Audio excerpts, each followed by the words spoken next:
Hi friends, ನಮಸ್ತೆ ಎಲ್ರಿಗೂ. Welcome to Akash kitchen. ನಾನಿವತ್ತು ಕಡಲೆಬೇಳೆಯಿಂದ ಒಬ್ಬಟ್ಟು ಮಾಡ್ತಾಯಿರ್ತೀನಿ. ಯಾವಾಗಲೂ ತೊಗರಿಬೇಳೆಯಲ್ಲಿ ಮಾಡಿರ್ತೀರ.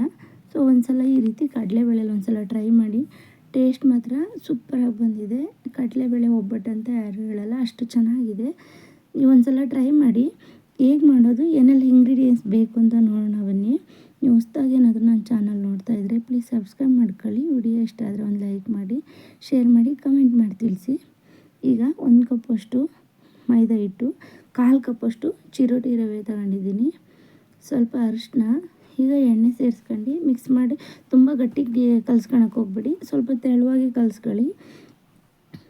ಸ್ವಲ್ಪನೇ ಈ ಥರ ನೀರು ಸೇರಿಸ್ಕೊಂಡು ನಾನು ಹಿಟ್ಟನ್ನ ಚೆನ್ನಾಗಿ ಕಲಸಿ ಇಟ್ಕೊತೀನಿ. ಕಡಲೆಬೇಳೆ ಒಬ್ಬಟ್ಟು ಅಂತ ಯಾರು ಹೇಳಲ್ಲ, ಸಾಫ್ಟಾಗಿದೆ, ಅಷ್ಟು ಟೇಸ್ಟಿಯಾಗಿ ಬಂದಿದೆ.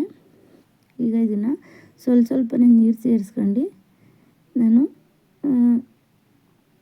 ಕಲಿಸ್ಕೊತೀನಿ. ಈಗ ಕಡಲೆಬೇಳೆ ಒಂದು 1/4 kg ಅರ್ಧ ಗಂಟೆ ಮುಂಚೆ ನೆನೆಸಿಟ್ಟಿದ್ದೆ ನಾನು. ಈಗ ಒಂದು ಕುಕ್ಕರಿಗೆ ಸೇರಿಸ್ಕೊತೀನಿ. ಚೆನ್ನಾಗಿ ನೆಂದಿದೆ ಕಡಲೆಕಾಳು. ನೆಂದರೆ ಬೇಗ ಬೆಂದೋಗುತ್ತೆ. 1 ಸೀಟಿ ಆದರೆ ಸಾಕು. ನಾನಿಲ್ಲಿ 1 ಸೀಟಿ ಕೂಗಿಸ್ಕೊತೀನಿ. ನೋಡಿ, ಕಡಲೆಬೇಳೆ ಈ ರೀತಿ ನುಣ್ಣಗೆ ಬೆಂದಿದೆ. ಈಗ ಒಂದು ಬೌಲ್ಗೆ ಸೇರಿಸ್ಕೊತೀನಿ.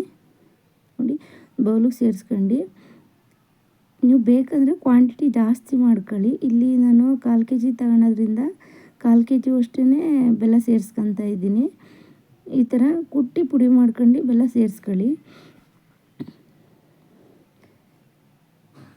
ಕಲಿಸ್ತಾ ನೋಡಿ, ಈ ಥರ ಗಟ್ಟಿ ಆಗ್ತಾ ಬರುತ್ತೆ. ನಾನು ಬೇಳೆ ರುಬ್ಬೇಕಂತ ಏನಿಲ್ಲ, ಚೆನ್ನಾಗಿ ಬೇಳೆ ಬೆಂದಿದ್ರೆ ಈಸಿಯಾಗಿ ಇದು ಮಾಡ್ಕೊಬೋದು. ಈಗ ಒಂದು ಅರ್ಧ ಕಪ್ಪಷ್ಟು ತೆಂಗಿನಕಾಯಿ ತುರಿ, 2 ಏಲಕ್ಕಿ ಕುಟ್ಟಿ ಪುಡಿ ಮಾಡ್ಕೊಂಡು ಸೇರಿಸ್ಕೊತಾ ಇದ್ದೀನಿ. ಸೇರಿಸ್ಕೊಂಡು ತಿರುಗಿಬಿಟ್ಟು ನಾನು ಮುಚ್ಚಿ ಬಿಟ್ಕೊತೀನಿ. ಯಾಕೆಂದರೆ ತಣ್ಣಗಾಗಬೇಕು. ಇದನ್ನು ಫ್ರಿಜ್ಜಲ್ಲಿ ಇಟ್ಕೊತೀನಿ ಒಂದು 1/2 hour ಆದ್ರೂ. ನಾನು ಇಲ್ಲಿ ಯಾವುದೇ ಕಾರಣಕ್ಕೂ ಬೇಳೆ ರುಬ್ಬಿಲ್ಲ. ನೋಡಿ, ಹಾಗೆಯೇ ಬೇಳೆ ಚೆನ್ನಾಗಿ, ಒಂದು ಬೇಳೆನೂ ಇಲ್ಲ, ಅಷ್ಟೊಂದು ಇದಾಗಿದೆ. ನೋಡಿ, ಈ ರೀತಿ ಉಂಡೆಗಳು ಮಾಡಿ ಇಟ್ಕೊಂಡಿದ್ದೀನಿ. ಈಗ ಹಿಟ್ಟು ತಗೊಂಡು ಸ್ವಲ್ಪನೇ, ತುಂಬ ಮೈದಾ ಹಿಟ್ಟು ತುಂಬ ಕ್ವಾಂಟಿಟಿ ಜಾಸ್ತಿ ತಗೊಬೇಡಿ. ಹೂರ್ಣ ಇನ್ನು ಸ್ವಲ್ಪ ಕಮ್ಮಿನೇ ಇರಬೇಕು, ಹಾಗೆ ಸಮವಾಗಿ ಎಲ್ಲ ಕಡೆನೂ ಕೂರುತ್ತೆ ಒಬ್ಬಟ್ಟು. ಈ ರೀತಿ ಮಾಡಿ ಇವಾಗ ಒಂದೊಂದೇ ತಟ್ಬಿಟ್ಟು ನಾನು ಇದು ಹೆಂಚಿಟ್ಕೊಂಡಿದ್ದೀನಿ ಬಿಸಿ ಮಾಡೋಕ್ಕೆ. ಹೆಂಚು ಮೇಲೆ ಸೇರಿಸ್ಕೊತೀನಿ. ನಿಮಗೆ ಎಷ್ಟು ಅಗಲ ಬೇಕೋ ನೋಡಿ, ಅಷ್ಟು ಅಗಲ ಸೇರಿಸ್ಕೊಳ್ಳಿ, ತಟ್ಕೊಳ್ಳಿ.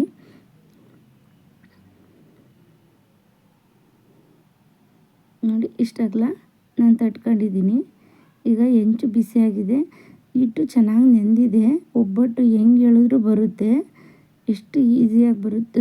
ಟೇಸ್ಟ್ ಮಾತ್ರ ಸೂಪರಾಗಿದೆ. ಒಂದ್ಸಲ ಟ್ರೈ ಮಾಡಿ ನೀವು, ಖಂಡಿತ ಈ ರೆಸಿಪಿ ನಿಮ್ಗೆ ಇಷ್ಟ ಆಗುತ್ತೆ. ಈಗ 2 ಬದಿ ಚೆನ್ನಾಗಿ ಬೇಯಿಸ್ಕೊಳ್ಳಿ. 2 ಸೈಡು ಸ್ವಲ್ಪ ಎಣ್ಣೆ ಹಚ್ಕೊಂಡು ನಾನು 2 ಕಡೆನೂ ಚೆನ್ನಾಗಿ ಬೇಯಿಸ್ಕೊತೀನಿ. 1 ಸ್ಪೂನಷ್ಟು ಎಣ್ಣೆ ಸೇರಿಸ್ಕೊತಾ ಇದ್ದೀನಿ. ನೀವು ಬೇಕಂದರೆ ತುಪ್ಪ ಕೂಡ ಆ್ಯಡ್ ಮಾಡ್ಕೊಬೋದು. ಮಾಡೋಕ್ಕೆ ಬರೋಲ್ಲ, ಫಸ್ಟ್ ಟೈಮ್ ಮಾಡ್ತಿದ್ದೀವಿ ಅಂದರೂ ಪರ್ಫೆಕ್ಟಾಗಿ ಬರುತ್ತೆ. ಒಂದ್ಸಲ ಟ್ರೈ ಮಾಡಿ. ವಿಡಿಯೋ ನೋಡಿದ್ದಕ್ಕಾಗಿ ಧನ್ಯವಾದಗಳು.